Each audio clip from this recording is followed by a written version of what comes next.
First of all, it's great to be here. Thank you. And so far, we've heard from some great government people. We got academians, and I guess you call that spiritual, right?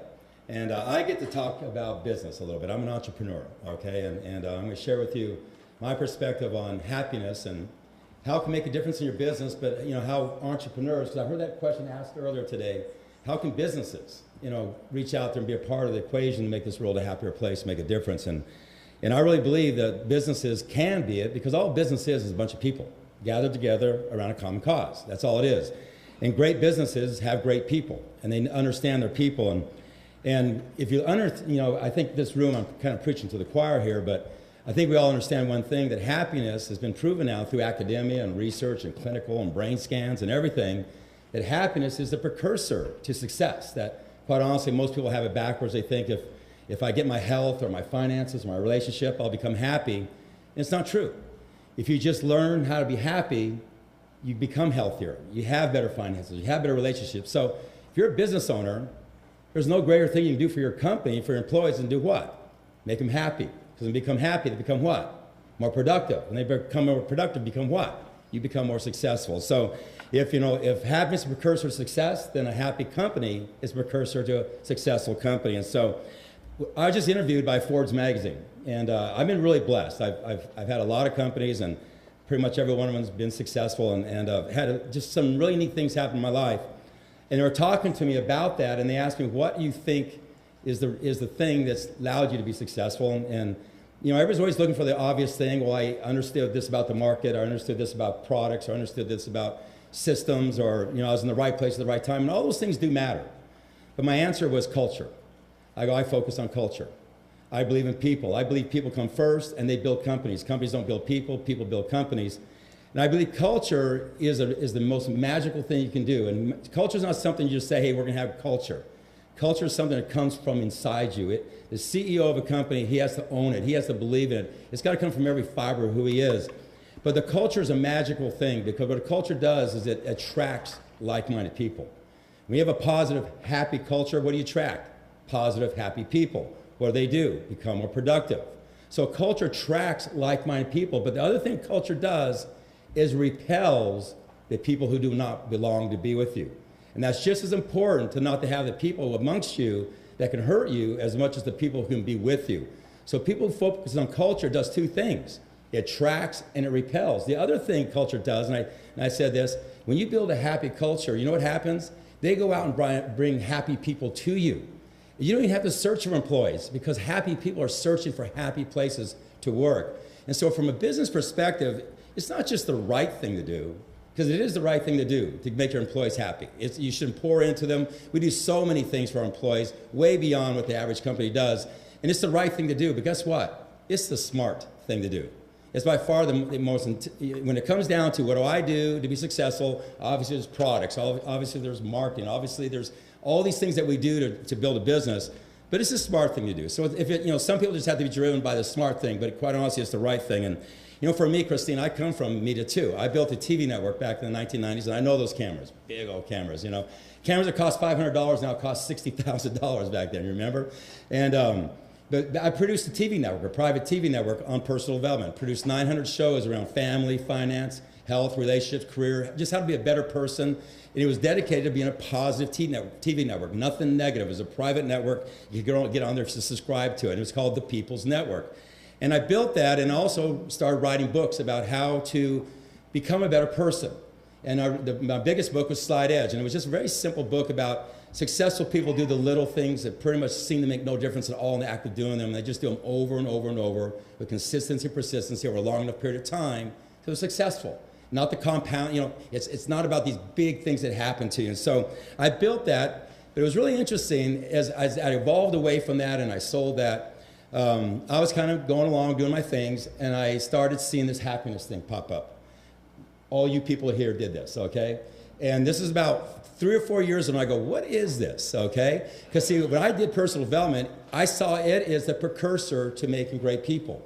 If people read the right books and listened to the right tapes and associated with the right people and went to the right events, it would make them a better person, thus they'd be more successful. I saw this precursor, and I saw this happiness thing showing up. And see, Personal development comes out of the world of people's life experiences. They live their life and then they write about it, okay? But this happiness or well-being or positive psychology, whatever you want to call it, was coming out of academia. And it was sitting over there and all this research, and I started piling through the research, and I said, my God, look at all this information on happiness and what it is. And I actually sat down with Dr. Mark Seligman, sat on a beach with him for hours, and we just had a blast talking about about where we came from, because I came from this world in personal development, he came from this world in academia, and got to know him very, very well. And in that process, I really got to understand this happiness space, and I realized that there's this huge abundance knowledge and data on happiness. And what they'd proven through academia, and they'd proven through research and science and brain scans, and they showed me all this data, and I went over and met with you guys at University of Penn and all that, and they showed me all these neat things they're doing with lexicons and mapping of words and all this cool stuff. You could just see it's obvious that happiness is the precursor, that the world has it backwards. We all, like I said earlier, we think when I have my finances in order, my relationships in order, my health in order, I'll be happy. It's exactly opposite. If you become happy, all those things happen. It's been proven beyond a shadow of doubt. But here's where it gets so neat. It's easy, and it's available to the average person. See, personal development's not easy. It's reading books, and it's going to seminars. It feels heavy. It feels like going to 13th and 14th grade. Happiness is 3 gratitudes a day for 30 days, and you can change the neurons in your brain, how they fire. You can start rewiring yourself.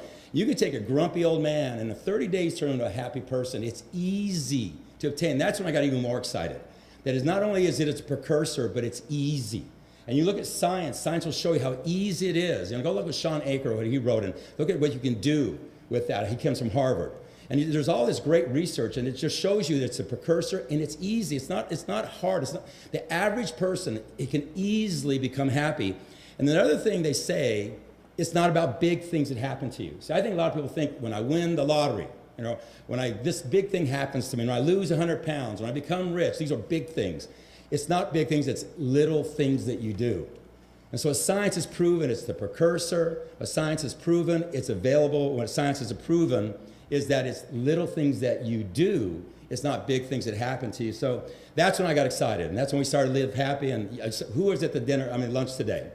Okay, Carol, you did a great job. Carol's our editor-in-chief of Live Happy magazine, and we started Live Happy Media.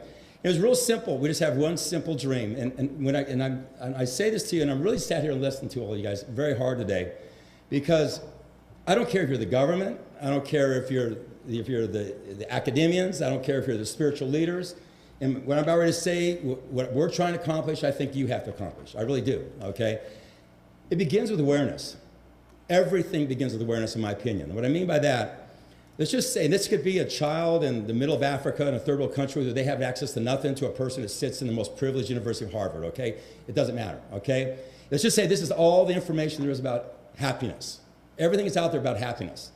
Okay, if that is there, but you only know about this much, how much exists in your life? This much or this much? This much. It starts with awareness. So the first thing we have to do, which you're all talking about, we have to increase awareness. Let me tell you right now, let's walk out of here, let's go down to Union Square, let's go down Times Square, let's top 100 people, and we say to them, do you know that happiness is the precursor to success? It's not the other way around, and I guarantee you it's 99.9% don't know that. They don't know the magic button out there. They don't know that happiness is the precursor. They got it all backwards. And we shift that awareness, and we shift that consciousness. That's when people start searching for it, because you've got to give a piece of people want to know what's in it for me, okay? So when you start telling people, and that's our goal, is to start telling them, and you can prove this. You can sit there through all the stuff out of Harvard and Beijing University, Dr. Penn, all these people saying the exact same thing. It's a precursor. So you go out and you've got to change the awareness. You've got to let everybody know happiness is a precursor. The governments need to do it. The academians need to do it. The spiritual leaders need to do it, because they don't know it. We have a secret here, okay? The second thing they need to know, quite honestly, think about this, and this is where I come from, okay? Is here's where we start with how much information is out there about happiness. But how much do they know? This much. But if they know about that much, but they can only access that much, how much exists in their life? That much. Because then it matters if you know about it. You take a child who's in one of these third world countries, and they are aware of happiness. Somebody told them, hey, if you become happy. But then they say, and you tell them, but here's the information, but they can't get it. If you can't, the books you don't read can't help you. If somebody tells you about a book, but you can't read the book, does the book exist in your life? It doesn't exist. Okay? So we got to do what? Expand awareness and expand accessibility. That's where it starts with the educational systems. That's what starts with social media. That starts with what we did with the magazine. That's what starts with awareness and with the media and that type of thing. What we've got to do is expand the awareness, and we've got to expand the accessibility to it. And then the last thing, which is what I'm just totally driven by, is a real thing that makes information work is people. People touching people. Okay, I've always said if information technology is the answer, wouldn't it be over already? There's more information technology today about health than there's ever been and what's happening to our health. More information technology today than there's ever been about relationships and what's happening to relationships. More information technology today about finances, what's happened to finances. The truth is, over the last 10 years, information technology has exploded and the other things have gone down. Because what we've lost is people touching people. You got to expand the awareness of happiness. You got to expand accessibility, but we got to get people touching each other. We got to get people talking to each other. We got to get people coming together. And so what we're doing here at Live Happy, very simple. I'm not here to do an infomercial on Live Happy at all. But our goal is to, whether it's through magazine or media or all social media and all the different things we're going to do, is expand the awareness of it, to expand the accessibility to it. But our real goal at the end of the day is, can we bring people together? For example, today we built 30 walls around this country, the United States, and our goal next year is to have 1,000 around the world. But we had to start somewhere, okay? Because even a year ago, we hadn't started the company. It was a dream still. Everything starts with a blank piece of paper, you start writing on it, okay? And we started, but we have 30 walls we built. They're here, and they're in Chicago, they're in New York, and they're in LA, and they're in El Paso, and they're in Nashville, and they're in Orlando. I could go on and on. And we have film crews there, and we have media stations there. We have everybody, and we have these acts of happiness. And you heard earlier, the act of happiness, sharing happiness. Who wins when somebody shares an act of happiness? The person receiving it obviously wins, but who really won? The giver. The giver always wins. And so we have these walls, and we have people out there, and they're orange shirts and the acts of happiness shirt, and they're asking people to share their act of happiness, bringing people together, creating awareness, getting them part of that. And so, what we're just trying to do is anything we can do creatively to bring people together to not only expand their awareness, not only expand their accessibility, but expand their relationships in that. Because at the end of the day, the biggest thing that happened to you was the relationship that happened to there. Relationships, to me, it's everything. I heard it a long time ago, and I've always believed this, that two minds create the third more powerful mind. What I mean by that is, have you ever been in a conversation, you go to some place you can't go to by yourself? You always do. I mean, the brilliance is always in a conversation. I sit by myself and I'm pretty stupid. But in a conversation, I get somewhere, okay? And but two people being happy become a third more happy person, quite honestly, okay? And so, back to another spiritual leader, Dalai Lama. Dalai Lama just last year, or 2 years ago, was on his birthday talking to the youth of today, and talking about how they need to be happy, that this needs to become the happy generation. And he said something that he says everything better than I could say, but he said, it comes down to, at the end of the day, you can peel everything back, and there's just two emotions that are going on, two things that we're striving for. One is to avoid pain, and one is to become happy. It's that simple. And when I look at people out there, it's really simple. I kind of divide it that there's either givers or takers. And I'm not trying to be negative here, but pretty much there's givers and takers, okay? And how I find takers to be is they're people who live in scarcity. Takers are people who think there's not enough. Givers live in abundance. They can't give enough. Mother Teresa was a giver, okay? They're givers. Givers are in abundance. I believe all we have to do here is very simple, quite honestly. The United Nations here, I'm blessed to be here. I have a chance to talk to you. Universities, I can't wait. The more universities I can talk to, the more people we can talk to. I really believe all we got to do is go get the choir. We go get the choir, then we'll get the congregation. There's a lot of people out there who are givers. Good, beautiful people. And they're very abundant thinking. And they don't know the first thing about happiness. They don't know it's the precursor. They don't know that it's easy. They don't know that it's little things that they do. And all we got to do is just go out and get the choir. Go get the believers. Go get the people who are the givers, the people who are the abundant thinkers. Get them to become more aware of happiness, become more accessible to happiness, and make them part of the process. And if we do that, very simply, I think we explode happiness. It's not that complicated. Same thing I got to do to build a great corporation is the same thing an educational system's got to do, the same thing a government's got to do, the same thing a spiritual leader's got to do, is we got to bring people together and make them part of the process. So with that, God bless you all. Thank you.